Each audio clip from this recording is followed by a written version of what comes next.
Graduates from the Chian School of Medicine will no longer receive a joint NTU degree with Imperial College London from 2029.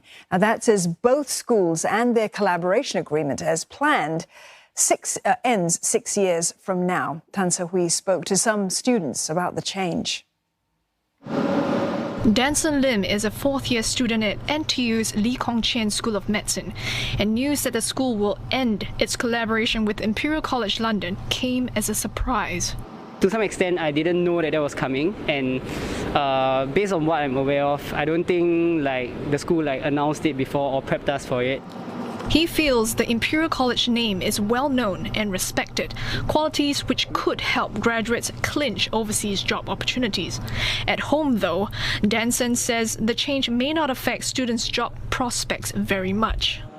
Ultimately, a lot of us actually just stay within Singapore to do our roles on another aspect of it. I think NTU is quite well established in its own right already and the NTU LKC Medical School has been there for quite a few years, so people know about us. Chian School of Medicine was established in 2010 to cater to Singapore's growing healthcare needs, and over the last decade it's come up to top 100 in the world for medicine, according to the latest annual publication of World University Rankings. The question now is whether it's able to keep up with standards, especially without collaborating with Imperial College.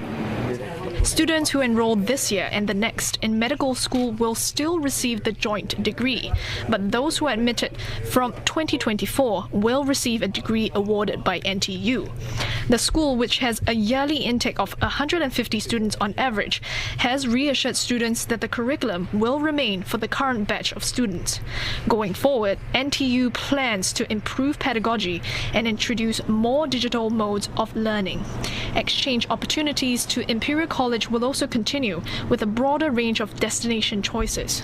When we talk about advancing our ranking in the medical school, we need to continue to excel in education, but we also need to expand on our research portfolio.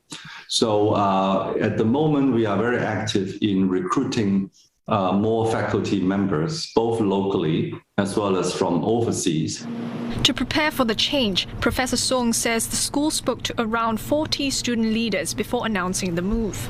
So we didn't really feel shortchanged. And we've also noticed how usually most of our tutors have either swapped over completely to be based locally in Singapore, or we've been having slow shuffles in that sense to make sure that most of our faculty will remain constant over time. And it was a very gradual process. Professor Song says while the 18-year collaboration will end, both universities are exploring other opportunities to work together. This includes postgraduate teaching programs and research in areas like public health and sustainability.